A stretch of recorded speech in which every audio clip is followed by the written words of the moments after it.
ये एक बहुत ही महत्वपूर्ण मुद्दा है और आज पूरा देश एक सवाल पूछ रहा है। पूरा देश एक सवाल पूछ रहा है और कुछ जवाब जानना चाहता है, क्योंकि मोदी सरकार का दलित विरोधी और महिला विरोधी चेहरा एक बार फिर से सामने आ गया है। आज 8 तारीख है, आज 8 दिन हो गए हैं। देश की राजधानी दिल्ली में एक 9 साल की बच्ची के साथ जघन्य अपराध होते हुए, वो दुष्कर्म होते हुए, उसके साथ सामूहिक बलात्कार हुआ, उसका शव शमशान में जला दिया गया। उसकी मां गुहार करती रही कि ऐसा ना किया जाए और उसके परिवार को अंततोगत्वा सिर्फ उसके अधजले पैर मिले। उसकी मां चीख चीख कर बोलती रही ऐसा ना करो, लेकिन दुष्कर्मियों ने उसकी एक ना सुनी और बजाय उस बेटी को, उस परिवार को न्याय दिलाने के, आज मोदी जी, अमित शाह जी और सरकार दमन पर आमादा है। और इसको कहने का हमारे पास पुख्ता कारण है। जब राहुल गांधी जी 4 अगस्त को बुलंदी के साथ उस बेटी के लिए न्याय की आवाज उठाते हैं, उसके शोक संतप्त परिवार को गले से लगाते हैं, उसके आंसू पोंछते हैं, उनका हौसला बढ़ाते हैं, तो सरकार को आपत्ति होती है। सरकार के तमाम बददिमाग प्रवक्ता, सरकार के मंत्री, सरकार की पूरी ट्रोल आर्मी, इन सब को कुछ कष्ट होता है। लेकिन सच तो यह है कि यह हादसा प्रधानमंत्री आवास से महज 24 किलोमीटर की दूरी पर हुआ। 9 साल की एक दलित बच्ची के साथ जो जघन्य अपराध हुआ, 8 दिन बाद प्रधानमंत्री महोदय ने उस पर एक शब्द नहीं बोला है। गृह मंत्री अमित शाह, जिनके अधीन दिल्ली पुलिस है, उन्होंने इस पर एक शब्द नहीं बोला है। शब्द बोलना तो दूर, सहानुभूति तक वक्तव्य नहीं दिया गया है। आंसू पूछना भी दूर की बात है, क्योंकि ना न्याय का आश्वासन दिया गया है, न परिवार की टोह ली गई है। पर सच तो यह है कि जब राहुल गांधी उस परिवार के साथ खड़े हो जाते हैं तो न्याय तो आपको देना ही पड़ेगा मोदी जी, उससे आप बचकर जा नहीं पाइएगा। पर हां, एक प्रधानमंत्री होने के कारण आपकी चुप्पी निंदनीय है। ये जो सुई पटक सन्नाटा नई दिल्ली में आपकी सरकार ने रखा हुआ है, वो चीख चीख कर आपसे पूछ रही है कि आप चुप क्यों हैं। आपके खोखले नारों की धज्जियां आपकी चुप्पी उड़ा रही है। आज देश की बेटी के साथ एक बार फिर दुष्कर्म हुआ है, देश की राजधानी में एक फिर निर्भया आई है और यह देश आपकी चुप्पी से परेशान है, आपकी चुप्पी से व्यथित है। आज समय था कि आप मिलते विपक्ष के साथ, आज समय था आपसी मतभेद बुलाकर न्याय की दलील देते, न्याय की बात करते, इन दरिंदों को एक मैसेज देते कि हमारी बेटियों के साथ ये नहीं हो सकता है और निर्भया इस देश में नहीं बच सकती हैं। लेकिन आपने ऐसा नहीं किया। आपकी तुच्छ राजनीति फिर भी बाज नहीं आई। अपनी पालतू दमनकारी पुलिस से आपने ट्विटर को डराया, धमकाया और राहुल जी की एक ट्वीट को डिलीट कराया, उनके अकाउंट को ब्लॉक कराया। पर यह आपकी निडरता नहीं, यह आपकी कायरता दिखाता है कि आप कैसे एक संवेदनशील व्यक्ति से, कि आप कैसे उस व्यक्ति से जो हौसला रखता है आंसू पोंछने का डरते हैं, क्योंकि यह करने की जरूरत आपको नहीं पड़ती।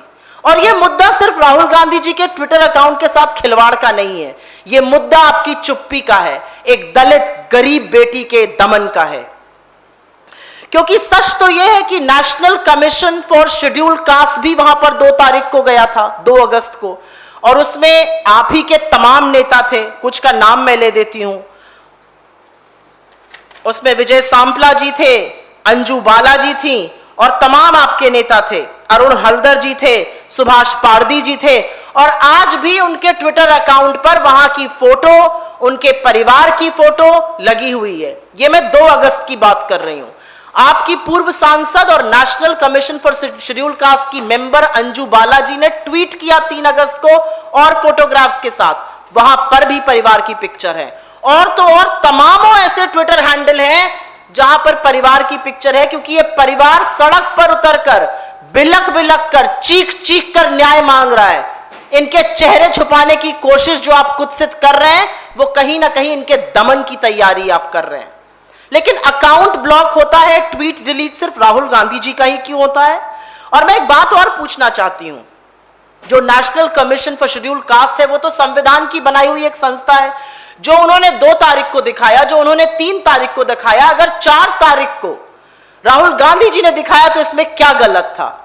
उनके ट्वीट आज भी हैं, उनके अकाउंट से एक भी खिलवाड़ नहीं हुआ है, लेकिन राहुल गांधी जी के खिलवाड़ क्यों होता है? और 4 अगस्त को ऐसा क्या गलत हो जाता है दिखाना, जो 2 और 3 को ऑलरेडी दिखाया जा चुका था? मुझे लगता है इस मंच से मैं अपने सहयोगियों के साथ यह जरूर पूछना चाहती हूं कि दिक्कत क्या है? दिक्कत राहुल गांधी जी का उस परिवार के साथ खड़े रहना है, या दिक्कत और आपत्ति एक बेटी के साथ ऐसा हो जाना है, और खासकर की ऐसी बेटी जो वंचित है, शोषित है, दलित है और गरीब है, और शायद इसी सब की कीमत उसको चुकानी पड़ी।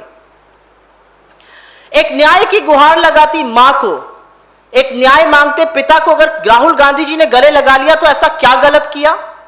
आप ट्विटर को डराकर उनकी एक ट्वीट तो डिलीट कर सकते हैं, लेकिन जो करोड़ों लोग ट्विटर पे बोल रहे हैं, हम सब लोग यहां पर बैठकर जो ट्विटर पर, अन्य प्लेटफॉर्म पर, सड़कों पर इस सवाल को उठा रहे हैं, आप किस किस का दमन करिएगा? और मैं ट्विटर के इस मंच से, ट्विटर से भी कहती हूं, आप किस किस के ट्वीट डिलीट करिएगा? और ये सिलेक्टिव आउटरीच, ये सिलेक्टिव एक्शन किस तरह से जस्टिफाई करता है ट्विटर भी, ये भी पूछना जरूरी है। ये जो सिलेक्टिव एक्शन है, जो आप डर कर रहे हैं, डरिए मत, ये सरकार दमन करती है क्योंकि ये खुद कायर है। आप इनसे मत डरिए। आप अभिव्यक्ति की आजादी के लिए अगर खड़े रहते हैं, हम आपके साथ खड़े रहेंगे, लेकिन जो आपने सिलेक्टिव आउटरीच दिखाया है वो बिल्कुल गलत है, क्योंकि तमाम ऐसी फोटो, और हम आपको ये देंगे अपनी रिलीज के साथ, 6-7 ऐसे हैंडल्स जो प्रोमिनेंट लोगों के हैं, उनके साथ कोई छेड़छाड़ नहीं हुई है। मैं ये भी कहना चाहती हूं कि अगर एक दलित बेटी के साथ इतना बड़ा अपराध होता है, इतना बड़ा दुष्कर्म होता है, और राहुल गांधी जी उनके साथ खड़े रहते हैं, और अगर यह अपराध है तो मैं चाहती हूं, हम सब चाहते हैं राहुल जी ये अपराध बार बार करें, क्योंकि मोदी जी के अंदर इतनी हिम्मत नहीं है कि वो एक दलित बेटी के साथ इतना बड़ा दुष्कर्म हो जाए तो उसके बारे में बोल भी सके। आंसू पोंछना तो दूर की बात है। अगर आप गिरफ्तार करना चाहते तो करिए, हम सबको गिरफ्तार करिए, पूरी कांग्रेस पार्टी को गिरफ्तार करिए, उन महिलाओं, उन युवाओं को गिरफ्तार जो लगातार आपसे सवाल पूछ रहे हैं, हर प्लेटफॉर्म पर सवाल पूछ रहे हैं, आपकी चुप्पी पर सवाल पूछ रहे हैं। मैं एक छोटा सा आंकड़ा यहां पर जरूर देना चाहती हूं, क्योंकि लास्ट रिपोर्टेड नंबर्स 2019 के हैं, नेशनल क्राइम्स रिकॉर्ड ब्यूरो के। 32,033 महिलाओं का रेप हुआ था, जिसमें से 15% बच्चियां थी और अधिकांश दलित थी। याद करिए हाथरस, वो लड़की दलित थी। याद करिए उन्नाव, वो लड़की दलित थी। क्या है दलित होने का मतलब? क्या है शोषित और वंचित होने का मतलब इस देश में? और हां, अंत में मैं ये जरूर कहूंगी, और फक्र से कहूंगी, गर्व से कहूंगी, कि भारतीय राष्ट्रीय कांग्रेस वो पार्टी है जिसने आजादी की लड़ाई लड़ी, जिसने अंग्रेजों के खिलाफ लड़ाई लड़ी और उनको नाको चने चबवा दिए जब आप उनकी मुखबिरी करते थे। हम ना उनसे डरे थे, ना उनके जेलों से डरे थे, तो आपसे और आपके जेलों से क्या डरेंगे? लेकिन यह जरूर कहूंगी एक महिला होने के नाते कि आपकी लाचारी पर, आपकी बेबसी पर, आपकी सत्ता की लोलुपता पर मोदी जी तरस आता है। आपकी असंवेदनशीलता पर एक औरत होने के नाते सिर शर्म से झुक जाता है। हम जरूर यह कहेंगे कि ये जो सिलेक्टिव आउटरीच राहुल गांधी जी के अकाउंट के साथ खिलवाड़ करके किया गया है, ट्विटर को भी इसके बारे में सोचना पड़ेगा। एक विपक्ष का नेता अगर शोषित, वंचित, दलित बच्ची के साथ इतना बड़ा अन्याय होने पर उसके साथ नहीं खड़ा होगा तो न्याय आखिर उसको कौन दिलाएगा? अंत में यह जरूर कहना पड़ेगा कि यह नया भारत है।